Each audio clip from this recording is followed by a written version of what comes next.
All right, All right. everybody. I'd like to welcome Joshua SUAREZ, aka King Kid Joshua, to the Incubator. Joshua is a social media icon with over 12 million TikTok followers and 1 million YouTube subscribers. Joshua has been around the block for a little bit, so he knows a thing or two about creating a community and creating a fan base. How's it going today, Josh? It's amazing, bro. How are you, Austin? I'm doing pretty good. I see you're moving into your house, is it? Where are we staying these Yeah. days? Right now, we're in Woodland Hills in Cali, Okay. and this is kind of sort of how the whole format is looking behind me. I know that's a little mannequin back there. I use it for all my props, for like putting clothes on to just see how it looks, and just I use it for any time that it's just like useful. Wait, so you'll put clothes on the mannequin? Yeah, I literally put clothes on the mannequin. I like to try stuff on the mannequin before I wear it. I don't know, it's really weird, but it's just like something I like to do. Maybe that's something I gotta do. Like pick out your outfits, like throw it on the mannequin and be like, all right, like that does drip. Yeah. I mean, it's honestly helpful. It helps me out so then I can see how it looks on another person before I put it on me. Hey, I'm sold. And I see you got the lights doing whatever those Yeah, light things yeah. do. I literally was adding lights everywhere. Like, this is just the beginning, bro. Since we just moved in, like, I don't know, 2 weeks ago, you can see there's also boxes back there. But I love the whole concept of just colorful everything. Like, Hell yeah, hell yeah. And yeah, you like can. I'm actually surprised that like I'm not really wearing colorful clothes right now. Me and my girlfriend are both very like colorful style You people. see me. I wear this pink beanie. Like clearly, I love the colors, so we're on the same page Yeah. there. I appreciate you hopping on here today, and so let's just rewind. So I know we met, or we spoke a couple of months ago, but can you rewind to before you started creating and putting out content? What was your life like before you became a content creator? So before like social media, TikTok, YouTube, and everything, I had went to college for about 2 years, and I was actually really into business when it comes to like marketing, and I'm really into math. Like I don't know what it is, but like math is just like the one subject I actually have fun with. And I'm like, you know what? I either want to do business like marketing or I want to do something like engineering. And I actually was like going to proceed that. And what ended up happening was I just like hit accounting class in college, and I'm like, I can't, man. This is not what I wanted, man. Right. I'm sure you're And not the I first tried it. person who stepped Yeah, into accounting and was like, no, I'm out. yeah. I'm like, this is not what I envisioned for it. So then I'm like, I told all my parents, I'm like, hey, I need your help. Like, is there another avenue, something other than college? Like, I don't want you guys to be mad at me. But like, I was surprised, like, because my family was always about like school, college, like success. They're so about like education. And I totally respect that because like, I wouldn't be able to do like public speeches if I didn't go to school. Right. I don't know, like, I'm somebody that is really active with talking. And they were so supportive. They said, okay, well, look different avenues and see what you want to do, and we support you as long as like you can sustain a living. Yeah. So you're in college, you're taking accounting, and you're like, screw this, I don't want to do this. Yeah. How did you come up with content creation? So I actually got inspiration from different people back on the Vine days. Okay. Like I'm talking King Batch. It was like that whole group of Viners, like Rudy Mancuso. Oh my gosh, I can't even remember the rest of the people. It's been so long. But I saw all their content. I'm like, yo, like that reminds me of me. Like, I sometimes can be like a little edgy like that, but then it's like it's always just like funny and comedy. I'm like, I could do that. Like, and it's just like they get to actually be themselves, and I'm like, Right. that's one way I could express myself. So I really looked up to a lot of these people. So did you hop on Vine? Like, what was your first step? Like, one of the things that I find is people who are trying to get into content creation, they're like, I don't know where to start. And my advice to them is just like, take out your phone, start filming yourself, and just be you, and then post it, and then figure it out from there. What was your first step? I actually had like a little iPod Touch with a little camera because like I don't even think I had a phone at that time. That was like my device. So I'm like, okay, I'm gonna use what I have. So I picked up the phone, and I actually was first starting off on Vine. And at the time, I remember me and my brothers, we would dress up into different costumes. Like I remember there was this one TikTok that it was just so funny that I loved, and it was always on Vine where it was like Jesus take the wheel, whatever that song is, and it's like shows like a person in the back seat of a car. They like come to the front window and they like hand them something. I'm like, bro, and I did that with my brothers, and like people were dying, people loved it. until everybody in school saw it. Everybody in high school, because at the time I was actually in high school, and Okay. I was kind of playing around with apps, and I wasn't really taking it like serious. I was kind of like, yo, I love this, and everybody when they found out in high school, oh my god, bro, the word spread quick. People were trolling me all through high school. I was getting like people like, oh my gosh, can you sign this for me? I'm like, dude. Like I got barely like 50 followers. You guys are just messing with me. So you were, I guess we're around probably the same age because Vine was like blowing up when are you around like 24, 25?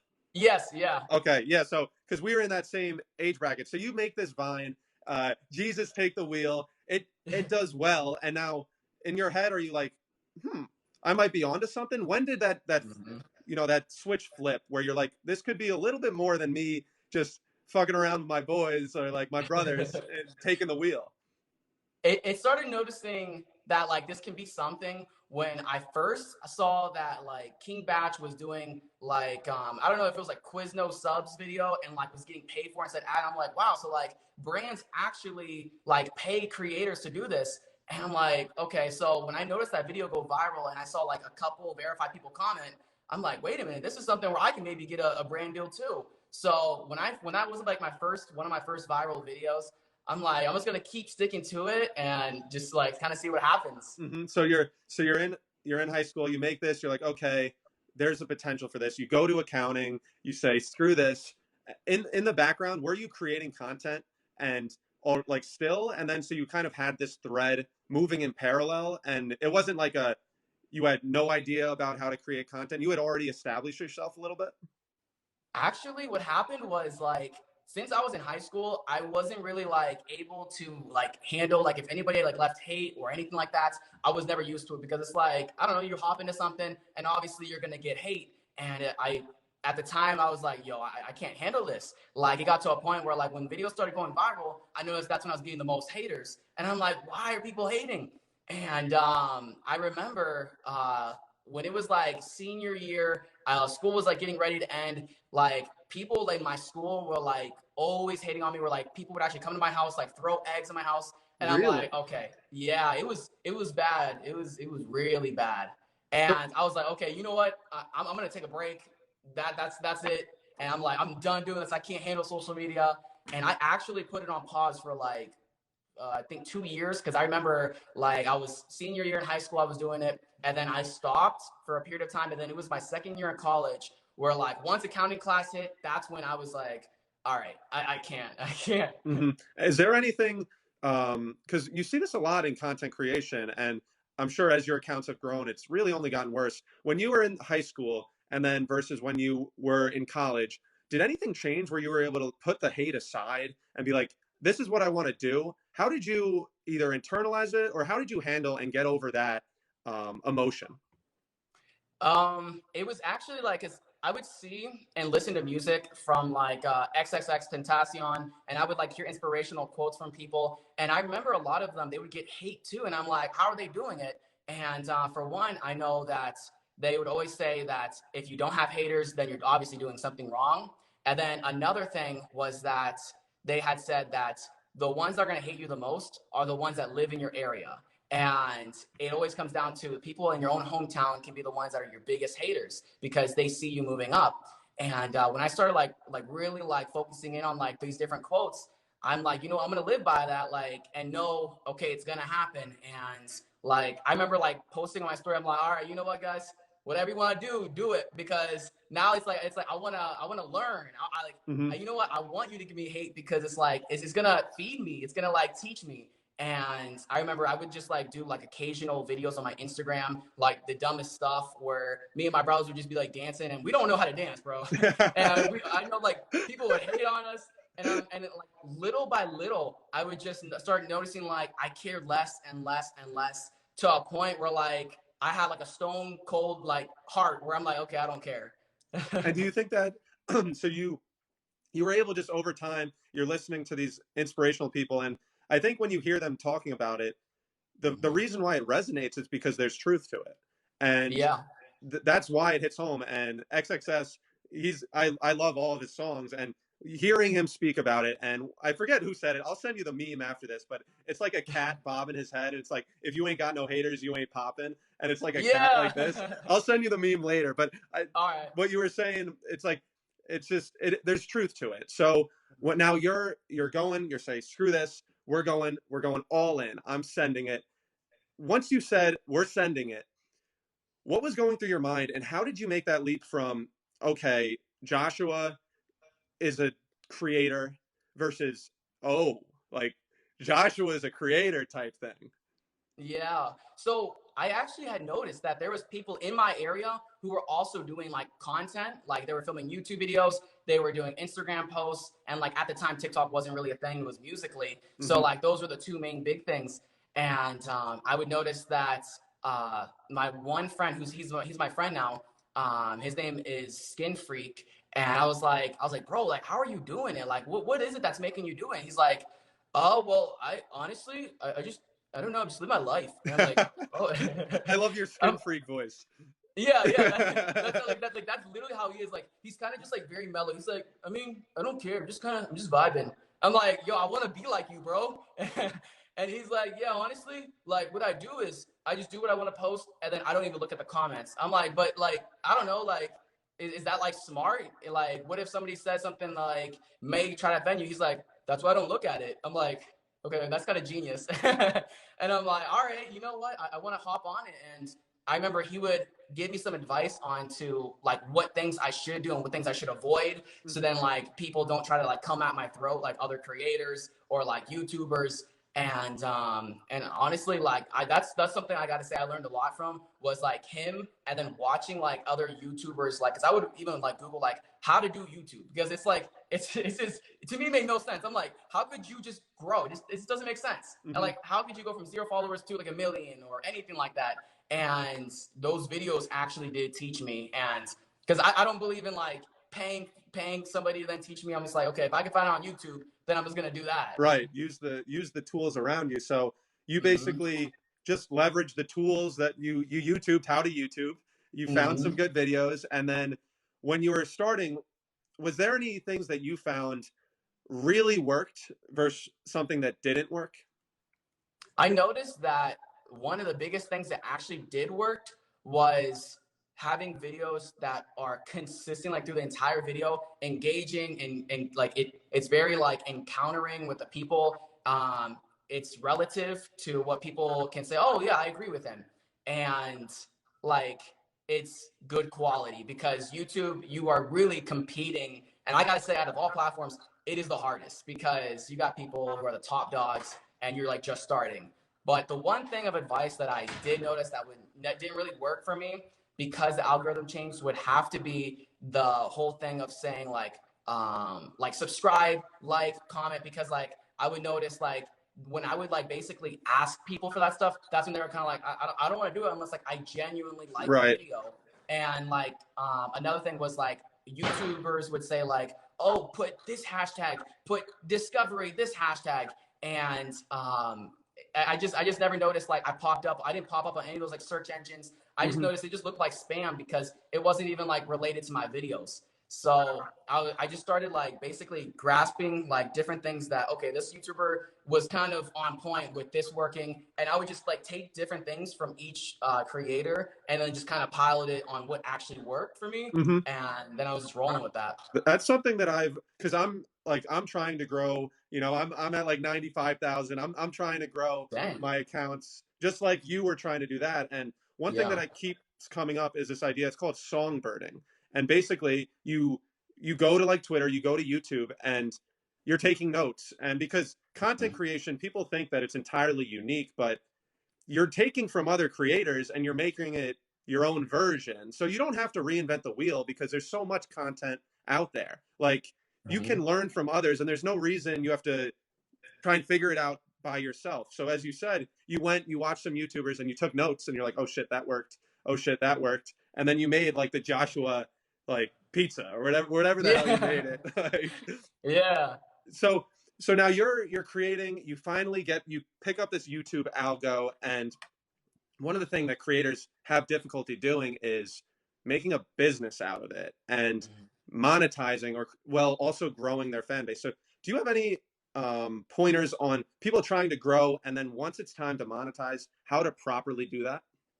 Yeah, that's actually this is going to be some good helpful advice. I think is like one thing I noticed that people do is they for one might have a video that goes viral and then they completely change content to a different thing. And like something I think that really helps is if you got a niche for what's working for you, you got the comments, the engagements, the subscribers, keep it going, milk it until it doesn't work anymore. Like I think that milking something all the way is the smart way to do things. And sometimes it becomes somebody's like complete niche where people don't they constantly want to see it. Like they don't get bored of it because it's like you're milking it but you're adding in new ideas every time. Hmm. So I think that's a good thing to do. But also if you see something that's kind of trending, take some ideas from it and put it into your own twist, so then people don't just say, oh, you're copying this person, you're copying this Right. person. So it like brings you like an original kind of like standpoint from other people's perspective, Hmm. but like it also helps you to grow completely.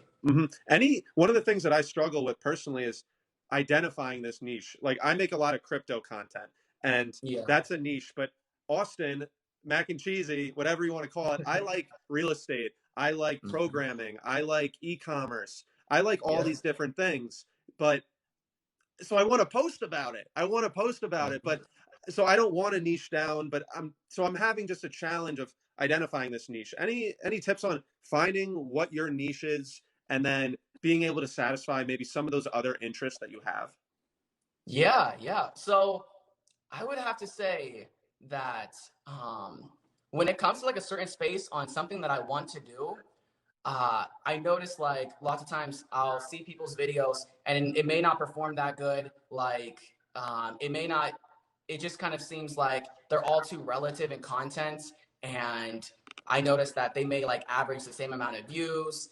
It's the same crowd of people, and something that I like to do is always mix two things together. Like on TikTok, I would see people that may do like crypto stuff, and then I would see people who do crypto, but then they also do kind of like a history kind of stuff, or like something where they mix either like some history Hmm. with like some crypto. And it's like the history stuff people love to see. They love to see like green screen where like you're showing like actual stuff Uh-huh. and results. And it's like those two things together in general, it just catches my eye because it's like instead of somebody just talking to the camera, people want to see action. Like if whether it's either that you're just moving around the camera, like my hands constantly moving, like people love to see that you're like constantly doing something. Like, and that, I think that's why like my ADHD has helped me out was because like lots of times like I literally have to move around. I have to like I'll pace back and forth somewhere. Like Hmm. it literally just helps me out, and it like for some reason it keeps people constantly like looking at the screen like what's going on? Because What's you're this guy? actively moving. Yeah.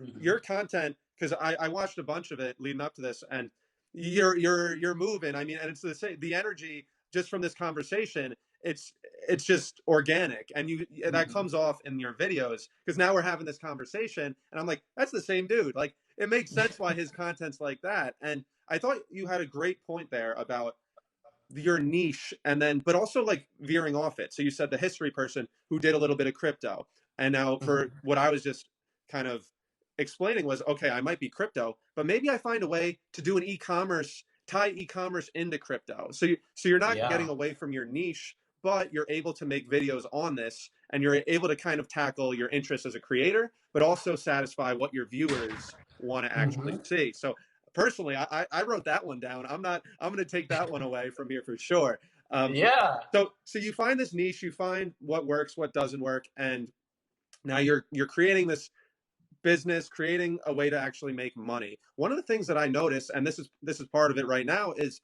it's all about in content creation surrounding yourself with people that are also creating.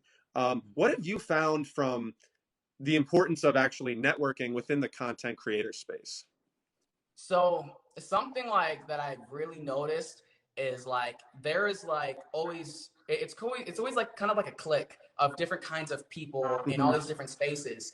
And something that like my family has always told me to live by, and something that I, no matter what, stand for is like the my mom would always say, show me your friends and I'll show you your future. And it's like, if you stand around people who are successful, you're going to more than likely be successful because you're with the people and like you guys have the same kind of energy and they're going to encourage you to do exactly what's working for them rather than people who are just like partiers. Then you're kind of stuck in like a party life. You're thinking like, oh, that's what it is. Right. I really think that for me personally, I may not have that much friends, but like for me, it's like the select few that I have, which are like my two best friends, which is Skin Freak and my friend Tyrell. Like they don't even live in the state; they live back in Ohio because that's where I'm from.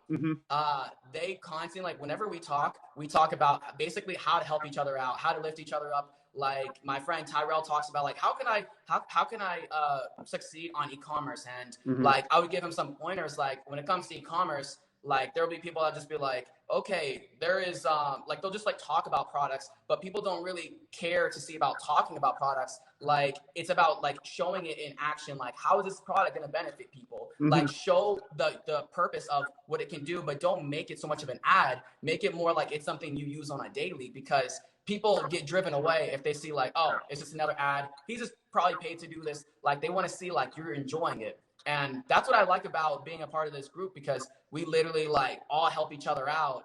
And yeah, I will notice that there will be people that will try to like veer you off in a different direction.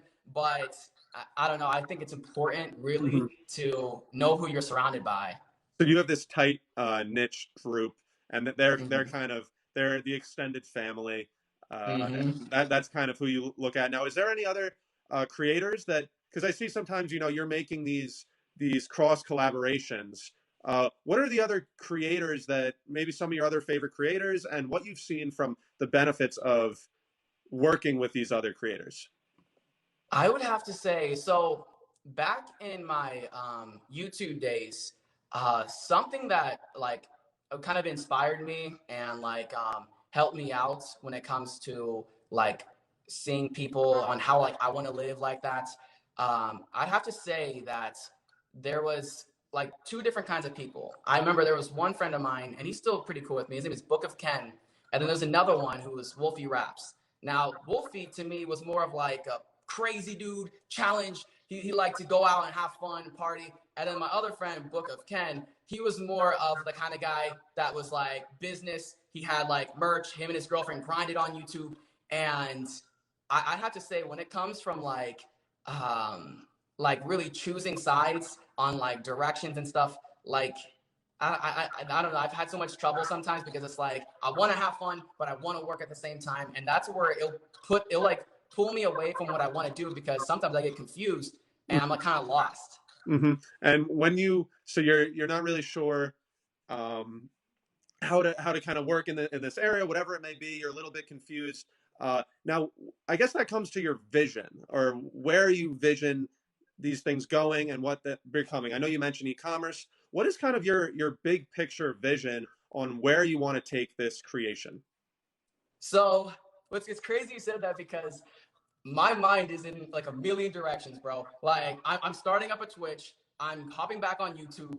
I'm starting up a store where like it's like e-commerce, where I can also I want to make sure it's like something where I can send items to the people quicker, like quicker shipping. So it's not like 30 days, it's more like 3 days.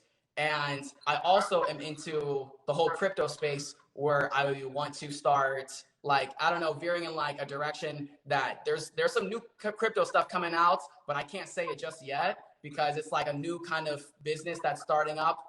But I also am into like baking, like, and I wanted, like, it's literally that's what like messes with me, is because like, oh, I gotta hop on this. So it's like on an everyday basis, I now have to like choose one thing at a time, or literally like I'm just everywhere. Like even if you see this board right here, I have a little board right here of like each thing I want to do on a daily, and I like write down like, okay, I want to do Twitch for 3 hours. I want to do YouTube for this many hours. I want to work on websites and courses on how to like teach people how to basically do whatever it is that they want to do. Like, I don't know. I just want to find something that can help people and then like show them how to do it. Yeah, and that's we're in the same boat, where it's like I want to do everything. I wish I had 3 Austins, and then I would have enough time. I always joke that like, how do I get 3 of me so that I could be doing all these different things? And so you're getting into this e-commerce stuff, which I'm excited to kind of pick your brain and talk about that because I love the e-commerce industry. The crypto world, we're going to touch on that in a little bit because that's my bread and butter. Now, so one of the things I just have to ask you this, just because we're seeing these YouTubers versus TikTokers. I see you grinding, I see you working out, and I'm wondering, like, are you considering getting in the boxing ring for a YouTuber versus TikTok fight? Well, yeah, I've been talking around, and that's definitely something I'm going to be getting into. It sounds like there might be something in the works. Yeah, There's there's something that might be happening. Is there any more details you could provide us? An initial. Well, I'm trying to think if there's anything I could say. Oh, I don't know. I don't know. It's like right now. Okay, what I will say is, I am definitely looking for a YouTuber. I will just say that I'm looking for a YouTuber. Haven't selected a YouTuber just yet, but I'm really looking into it. So you're the TikToker and versus YouTuber. So you have a fight coming up, and I might have to be ringside cheering you on. Yeah, that would be cool. I mean, honestly, and I'm also maybe considering boxing a certain person who's into music industry. I can't say any names. I can't say his name, but I'm trying to get that in the works of a little artist. Okay, so something similar to the Blueface fight that just went down. Yeah. Okay, Yeah, it might be something similar. So we're not sure what it is yet, but we're getting teased over here. We got a Joshua boxing match. He's the TikToker. He's looking for a YouTuber, and I'm gonna be chewing on popcorn ringside, rooting him on. So that's like the whole like beef side of the creator realm, and I just think that just like drums it up. And have you? I know your positive energy and you don't like the hate, or you're able to kind of put that aside and just stomach it. But one of the things that I've noticed is the hate and the controversy drives engagement. And some of the best things you can post is controversial videos. And from my end, I'm kind of a similar energy to you. Like, I'm positive vibes.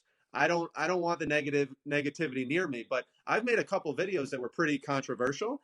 They go up, my comment sections get flooded, and I'm just like, it's the engagement's there, and I'm just like, oh, I can't do it. I'm just not built for this. But the engagement's totally there. Now, have you seen from your side, maybe, lighten the fire a little bit, like the true value of starting these controversies as like a creator?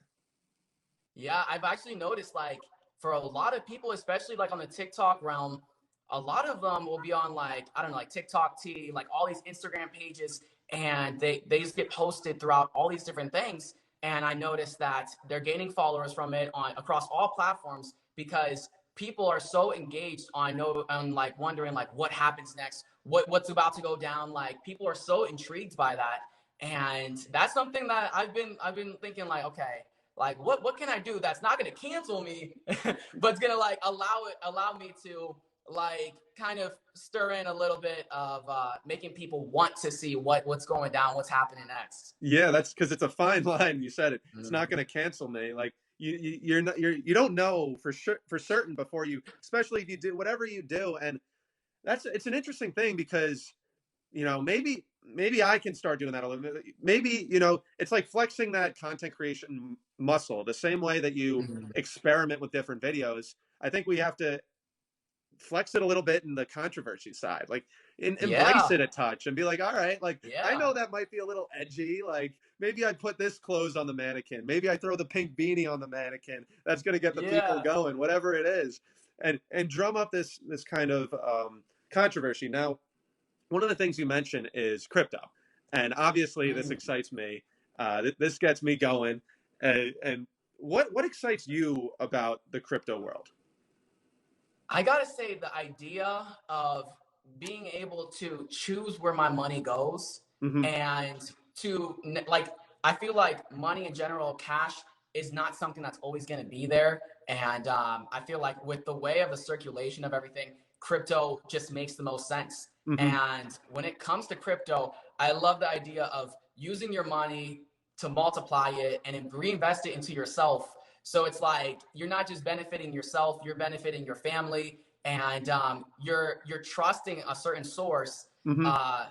To basically, I don't know how to explain. It's just like it really allows you to be in control of where Right. you want things to go. For sure. And Mhm. one of the things that crypto allows is it it decentralizes things, and it takes power away from these centralized entities. And as content creators, you see it a lot with YouTube, TikTok, Instagram. People get banned, and there's censorship, and there's also questions in terms of like paying the creators. And one of the things that I think from a crypto standpoint is there's a world where there's an entirely decentralized social media platform where you can truly speak your mind without being concerned that that video is getting taken down or you're going to get banned for a month or whatever it may be. And that's what excites me about this whole crypto realm growing. And one of the things there is with the actual the platforms that you leverage. Have you seen anything from your side in terms of just censorship or altering your content in a way that you know it's going to last on YouTube, and how you might have wanted to say this, but you tweaked it a little bit so that your YouTube video will stay up? Like, how has that affected you from a platforms censoring creators? How has that affected you? So, something that like it's like for me, I always have something to say, and it's like I'm very expressive on everything, like uh, to the T, where Mm-hmm. I just believe in just saying what you got to say. So it doesn't just it's not just sticking it right in there. And I did notice a lot, especially through TikTok, that this is the most sensitive app. Like it is crazy how much people are getting canceled. It's crazy how much people will cancel somebody because a person just calls somebody like a him, and they're like, "That's not a him, that's a he." I'm like, bro, like, what does this come to? Like the day, it's like I don't get it. It just doesn't make sense to me. It's like I don't want. I'm not trying to come off in a bad way. It just doesn't make sense to me. Like I want to understand it because it's like in general, it's like if what happened to everybody speaking freely, everybody having Mm-hmm. their own opinion, because like people will come after people's throats because they didn't say something the way they wanted, and I'm like, okay, we're all different. It's like just chill down, everybody. It's just that's something that just doesn't make sense to me. And Mm-hmm. I did notice on TikTok, like people will go crazy when somebody just when somebody just doesn't go agree with them on Mm-hmm. something. And I did notice back in the day, like on Vine, man, Vine was the days where you can post whatever. Like there was stuff on there that was like crazy edgy, and like nobody cared. It's just kind of like be you, love yourself, do whatever the heck you want to do, and we're just there. We're just here to watch like some comedy content, and that's something I noticed is on TikTok.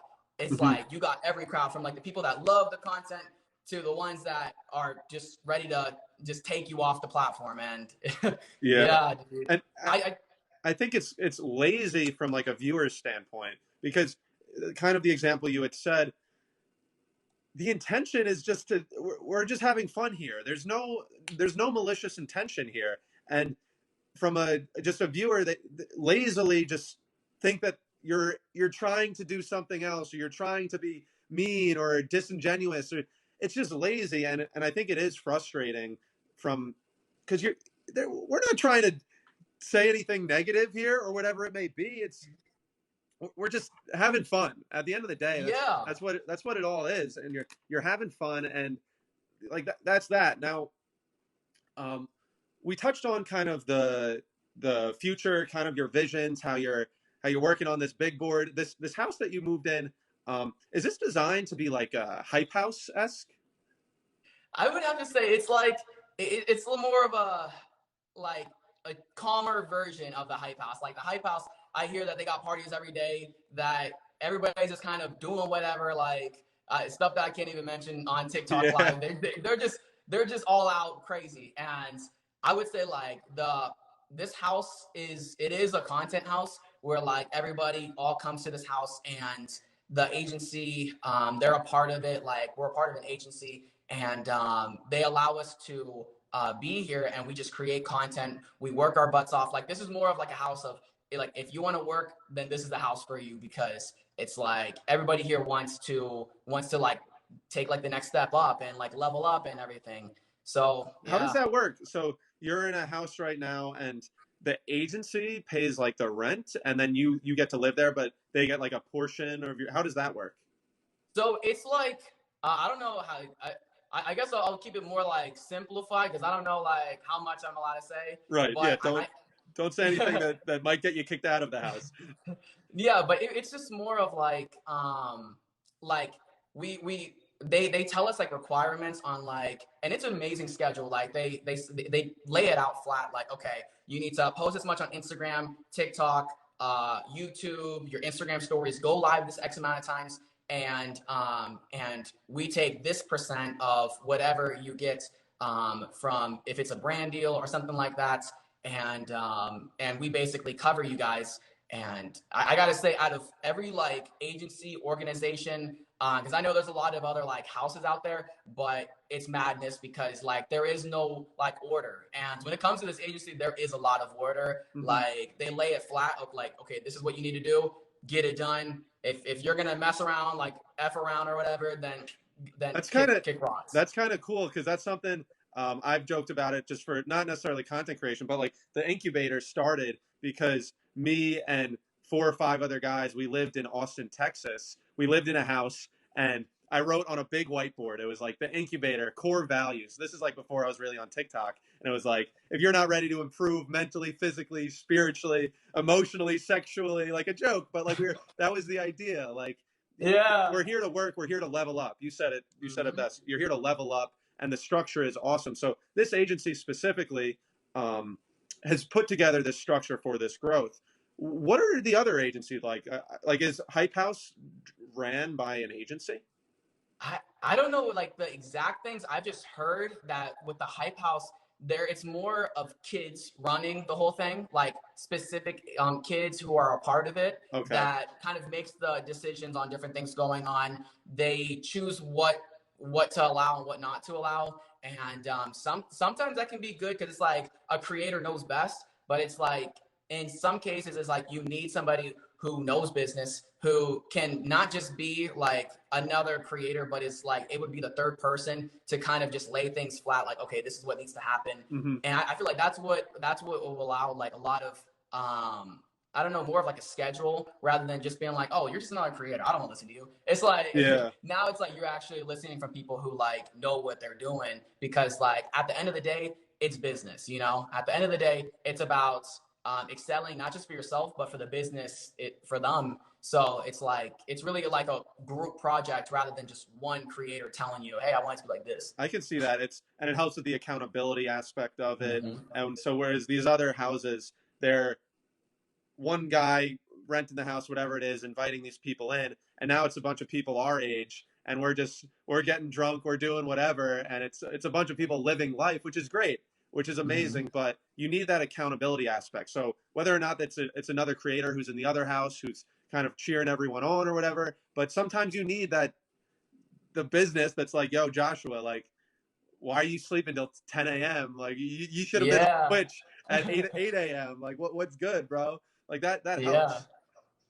So that's something that I like is like with this agency, they'll literally tell me like, okay, you have a brand, you need to post at 11 a.m. Make sure you have a gap so that you can give the brand the ability to like really maximize the like the performance of it before you post something else. Like I like it because their main job is to like make sure everybody's on schedule with things. And that's what's really helped me out, because I feel like if it was just another creator, they wouldn't like remind me on certain things in case I forgot. And they're rightfully so. They're concerned about their vision, their growth. Whereas these people, they're incentivized for your growth. So it kind of switches the model in a respect. So now, are they, the people in your house, are they living in the house, or they just come there like almost like an office? I would have to say that everybody that's in here is, for the most part, is like actually in this house, a part of it. And then there's like people that will come to maybe collab. Like it really all depends on like what the agency thinks like another couple should be. That should be a part of the house. But as for right now, the structure is that it's 2 couples in the house, and there's potentially going to be more. So Oh, yeah. so it's because you had mentioned it's you and your girlfriend, so it's kind of Mhm. like it's like an extra layer to the. Do the other houses have boys and girls? I think they do, right? They have boys and girls. Yeah, they do. It's just like from those other houses, it's not classified as like a couple's house. It's more of just like a normal house. This house right here is would definitely be known as like a couple's house because that's exactly what they want is to have couples, and that's the whole idea of like what they're going for here to make it different from other things. And I think that's also what I liked about here is because the way they run everything is amazing. The structure is amazing. And other like when I was on YouTube, the different it wasn't like an agency. It was more just like a group that would kind of run things like Studio 71. There Hmm. was like Full Screen. All these different companies are kind of managing you. They're just like management companies, and they don't have near the kind of benefits. They don't even like really bring you anything to the table. They just are like, yo, like the all the YouTube companies are just like, yo, I'm taking a percent. This is my percent, and yeah, I got 20 people on my roster, so yep. But that's why I didn't like those YouTube companies. Hmm. Any interesting thing that so you're in the couple's house? For some, it's reminded me of just like a reality TV show in a sense. Do you? I know you used to do vlogging for your YouTube. Do you do Yeah. any vlogging still, or do you plan on getting back into vlogging? You know, it's crazy because yesterday was the first day I pulled up the camera again. I'm like, yo, I'm gonna start this vlogging again. This is a camera I got kind of recent. It was the Get some film in right now. Get some yeah, vlogging yeah. going. Just get some content right now, bro. Yeah, hell Yeah, you yeah. know, I'm gonna do it. I'm gonna turn this on because honestly, like, yo, I'm really trying to get back on it. Okay, here we go. We I'm out about to here. record. We're getting back on the vlog. It's Mac and Yes, Cheesy. We're sir. on the Incubator. We're doing an interview. Joshua is going to the moon, baby. Let's get it. Yes, sir. To Let's the get it. moon. Yo, that's awesome, bro. Yeah, that's something I'm really like. Literally yesterday, I was like, bro, I'm hopping back on it. Like YouTube, like I know that now I'm at a place where it's like, okay, I got to get back on YouTube. I can't let down my fans, man, because it's been a while. Hmm. So I was like, okay, I'm gonna start my first vlog off. Yesterday, I was like recording some random clips, and that's something I really want to be consistent with. Is just like posting YouTube content. But the biggest struggle with it was just like keeping like because I have a natural energy like in the Yeah. YouTube video, but it's like towards the end keeping the same energy since the beginning so it kind of matches with each other. So that was like the struggle. But now I'm just kind of like I'm just gonna do whatever. And people who like fuck with me, they fuck with me. If they don't, they don't. So it's just like just doing what I love. Is what's the because the a YouTube video, right? I get it. I'm making a TikTok. I'm making a YouTube video, and once the camera's off, you can take a deep breath almost and like exhale a little bit.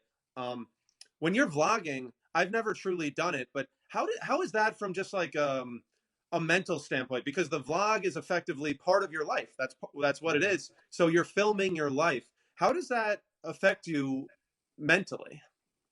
I would have to say like when it comes to like relationships, when it comes to family, the one biggest thing that I've noticed always, like if I'm over here and like I'm at like a family event and I pick up a camera, my family's like, oh, Right. here we go. He's gonna turn his brother's graduation into some content, and I'm like, it's not like that. It's not. I just have to, and they're like, yeah, okay, yeah, do your content. I'm like, I've noticed that when it comes to family, they'll then be like, to them, it's more of just like, oh, here he goes. He has to record anything that we do for him Yeah. or with him, and like sometimes I've noticed that when it comes to that, it kind of like shuts them down, and they'll just be like they'll just kind of like be shut off and feel like okay he's gonna probably be a little bit separate from us doing like his own thing. And with relationships I noticed like with my best friends, like if we go to like I don't know like the park or something or just to even talk, like they'll like no okay I can't say anything like this on camera. So it really then like privates a lot of stuff that they want to talk about because now it's like oh he has a camera and he's obviously going to post whatever I say. Yeah. So I So it's noticed like with that, and it will really make everything seem like ungenuine or ingenuine or whatever because like if I do something like for my brother like or for my mom like buying her this like she in general she had like a TV that was broken, it was beat up, it wasn't working. So I was like all right, I'm gonna do a YouTube video of me breaking the TV and giving her a new one, and she was so appreciative of it. But it's like I know at the back of her head she's like was he doing it for me or was he doing it for content, even though like I'm doing it out of my heart because like, I love my mom. I know like it constantly makes them wonder what is the purpose, you know? What's the motive behind that? Mm-hmm. And it's funny because honestly, from their side, there's truth to it. I've been at dinners where somebody takes out their iPhone and starts FaceTiming, and I'm like, "What are you doing? We're having a great time here." But like on the other side of it, though, if somebody's at a dinner and they go and they check their email and they send an email to somebody, they're doing business. Nobody really bats an eye. Whereas when you're filming this video, which it's business at the end of the day, it's like, oh, what is he doing? But I think people, they see content creation and they're a little bit like, oh, he's just taking videos. Oh, he's just doing like a little whatever it is. But in reality, it's no different than answering your boss's phone call because they Yes. wanted something. There's literally no difference. It's just a different industry. And I think it's something that if they're around Joshua, if they're around you, like that's what you get. And unfortunately, like that's the life I live in. And there's some perks there. There's perks associated with it, but it's the reality of the matter. Yeah, and then sometimes they'll be like, "Oh, I don't want to be on camera. I don't want to be on camera," and it's like because they'll feel like they're not like camera ready. They're either camera shy or like they that's not how they want to be on the camera. Or whether it's like I don't know, they just don't feel like okay, this is the right time for me to be on film. Mm-hmm. So yeah, I will say like, and I said the exact same thing where it's like, dude, it's no different than picking up an email, than doing anything that requires you to have to like attend something or just have to respond to something. It's no different. It's like I gotta pick this up. I gotta film this. It's all the same thing. Like even for people who have normal jobs, like lots of times they'll have to take a call and whether they're at work or at home, they have to take the call. It's like you got to do it.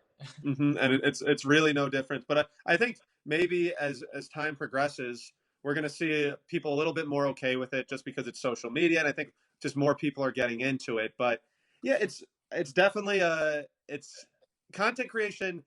It's funny. People are like, "Oh, you just have to make a video and then that's that." But it's a job at the end of the day, because what really separates you from other creators, and this is you and in general, is consistency and being able to constantly do it. And that's what's important. Anybody can make one YouTube video. Anybody can make one TikTok video. But what truly separates you from the other creators is being able to do it consistently and getting on a schedule. And part of that schedule may require you to break your mom's TV and then buy her a new one. Like, yeah, exactly. that may be part of it. I know that you have you got a birthday to go to, and so this has been awesome, and I appreciate you hopping on here. Thank you. This has been great. I learned a ton. I got a bunch of action items in terms of how I can improve as a creator. And I think everybody listening today got a little bit smarter. I think it probably cheered up their day a little bit, because the energy that you provide, I think it's both evident in the content that you create, as well as when I had an hour-long conversation. And what truly is able to separate, I think, creators long-term is having creating content that genuinely is what the creators like.